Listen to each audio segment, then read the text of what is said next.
Welcome to Shorts Cake. This is where we talk about pretty much everything that I want to talk about. For the time being, I'm focusing on anime because I've been watching a lot of anime, but I'm assuming that there's going to be a lot of different things as we go on. My God, I want to talk about Witcher. That's going to be in the future. Okay, so anime recently watched that I really did enjoy, and this was a surprise because I've been sort of umming and awing about actually watching it. Health Paradise, Jujutsu Kaisen. This was an anime that I watched last week. Is it last week?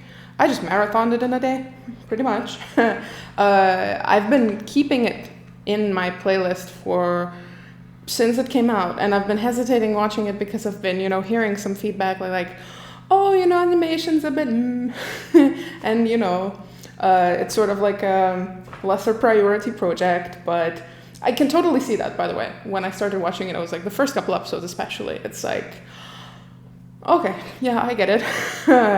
This is someone who's perhaps a bit newer to animation in general. However, I loved the show. This was relatively unique of a concept. It's still like monsters versus humans. Spoiler alert, I guess. There's some spoilers, so if you don't want to know them, then don't watch this. Oh, that was bad. Anyway, moving on. Hopefully forget about that. Anyway, so what I did like in terms of the unique perspective is the fact that this is about humans that are deemed to be bad guys fighting monsters that are supposedly even worse guys, but in reality it just sort of makes you question as to what really makes a bad guy. And to me, my perspective in all of this, the government is the worst guy, which is very reflective of the reality right now. Anyway, moving on to happier things. So, in the show, I'm not going to talk spoilers specifically as to what happens, but there's the main character, Gabimaru, and then there are characters around him, supporting characters, that they form a group. They travel together through this island of monsters to retrieve a item. Again, don't want to spoil too much. Doing very bad job at that, I see. Anywho, when it started, the first couple episodes, like I said, were a bit rough animation-wise, character animation specifically. The backgrounds were stunning. The colors, all of the flora and fauna, for lack of a better word, that was just fantastically beautiful and really surprised me because, again, I expected this to be a bit more It wasn't. The characters were a bit more in the beginning, the first couple episodes, and the fight scenes were skipped, which was a bit funny. Later on, they didn't skip them nearly as much, but in the beginning, it was like, oh, this character, he's dead. So that was a bit disappointing because some of the characters, they built up so much, and for them to just die off screen, or pathetically, for them to die pathetically, that was a bit infuriating, but still. So the animation thing that not everyone, most of the people that I've heard this from, they were like, oh, the animation is subpar, and yeah, like in the beginning, I can see that it's a bit amateur. It hurts to say that. Again, people put a lot of effort into this, and they did a good job, but it's just very obvious that perhaps this wasn't the priority project, which we know it wasn't, and that animators who are working on this are perhaps newer to the whole thing, and it just, to me it felt like that. Again, I liked it, so no hate, nothing. In general, I do not hate on animators because, my God, their job is so difficult. It's just the studio, again, could have put more resources towards this, it just feels like, But animation, overall, it felt distinct, it was engaging, especially the backgrounds. Again, whoever did that, damn, that was good. I have a problem with the modern day animes because they're starting to become a bit more like cartoons, due to the fact that the characters are really saturated, but then the backgrounds are really flat and kind of desaturated, so it becomes looking a bit like a sticker on top of a background. Whereas in Jujutsu Kaisen, the entire world is super colorful and saturated, so it looks like the characters are part of the world, which is what you want to see. When you're watching something, you don't want to feel like you're watching stickers walking around, you know what I mean? I don't know, maybe you do. Anyway, this was actually really well put together. Like, it felt like the characters are from the world. Again, the first couple episodes, the characters were feeling a bit like, yeah, you know, they could be better.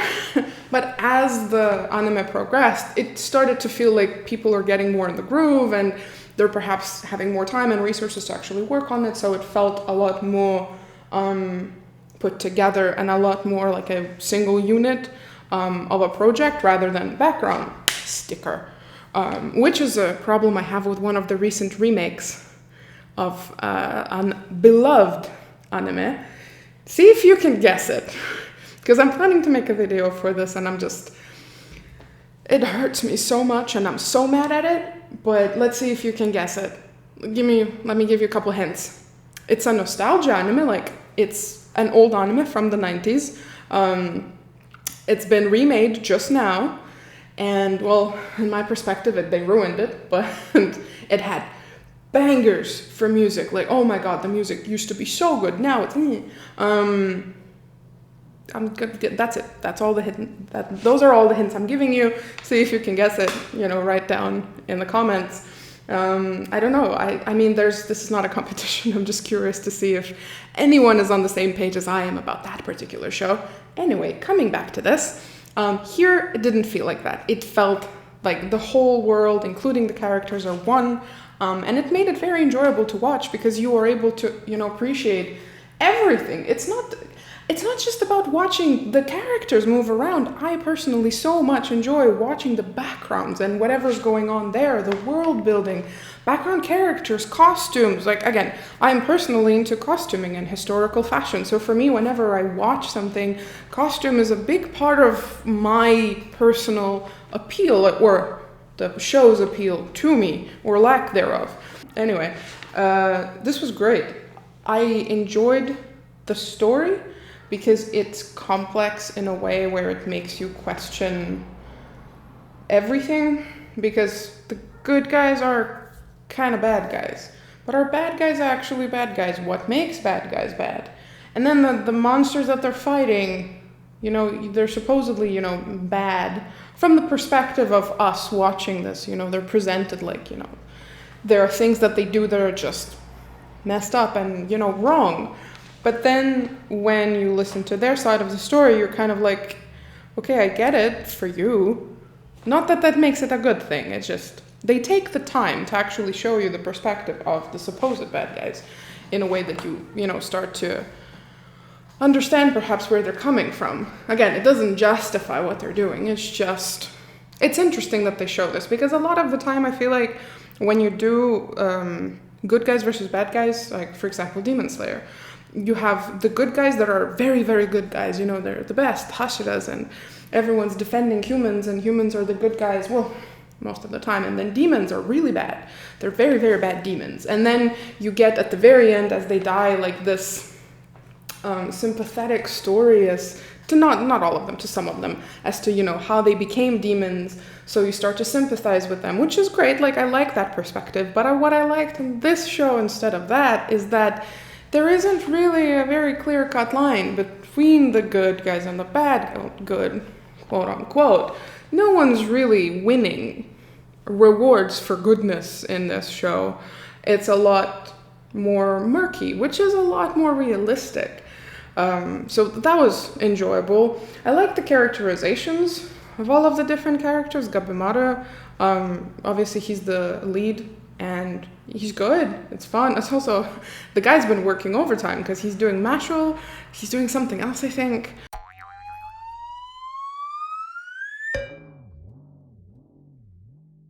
But it's really great. I enjoyed the performance. I also enjoyed the development that Gabimaru went throughout like the season. Really looking forward to season 2.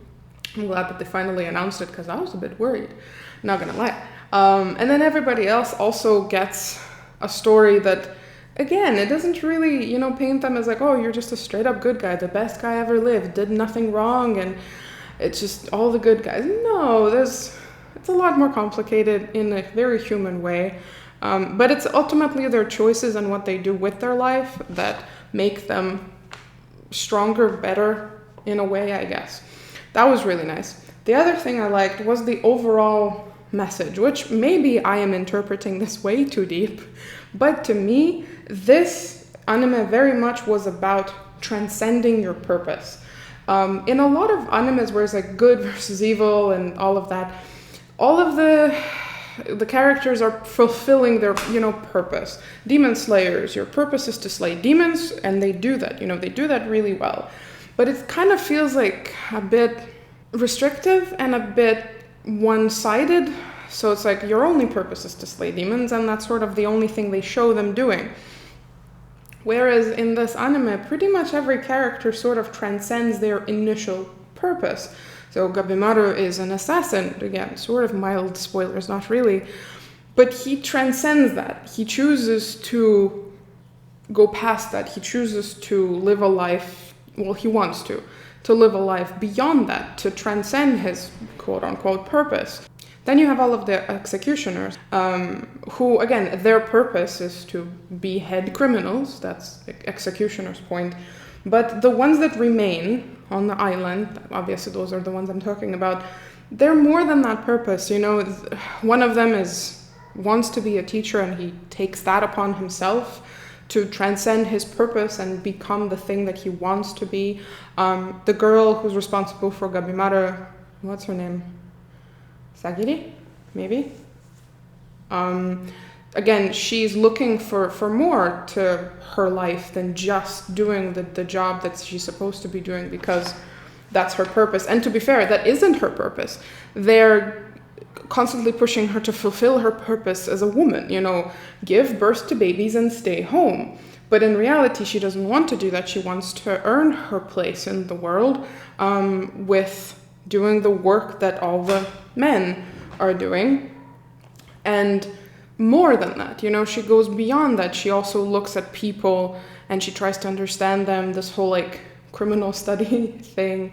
So it's very interesting the way that they put the story. It was so engaging. I kept watching, and that's why I binged the entire season in a day, is because I couldn't stop watching. I turned it on. I was like, oh, okay, one more episode, and then another episode. Ooh, one more episode. And I'm like, oh, we're out of episodes. Cool. And I should go to sleep now, To me, that means that the show is good. Because there are very few shows that get me so engaged that I just cannot, and I need to go to the very end. Again, Spicy Brain. I usually get bored about halfway through the show, or maybe even earlier, if it's not good or engaging. If it's not very interesting, I'll struggle to keep up. A good example, right now I'm actually watching Death Note, the anime. Because previous I hadn't actually seen Death Note, so you don't judge me. I just haven't. I've seen the live action films, not the American ones, Japanese ones. They were actually really good, and I really enjoy that. And I'm watching the anime right now, and I'm kind of starting to struggle. I'm, about halfway through? And I'm starting to struggle to want to continue. The first couple episodes were yeah. But now I'm just whereas Jigoku, it just got me going, start to finish. So yeah, this was really good. All in all, I'm excited for second season. This is probably one of my favorite animes for this entire, half a year so far. Unexpectedly so. Again, I came into this without many expectations and a bit hesitant, which again, when you have a spicy brain, especially on ADHD and autism spectrum, starting things that you're not sure about if you like is difficult. And this one actually was a good thing. And now I want to watch more things. I'm just still scared that they're not going to be so good. What are you enjoying from, last season? What are you watching right now? Because there's a show that I tried to watch and make me really, really mad, so I'm definitely not watching the rest of it. That's for sure. However, I did start Zom 100, and so far it's excellent. So I'm excited about that one. Let me know. Also, if you like this, subscribe and join me as I rant about more things. Yeah. Have a good one.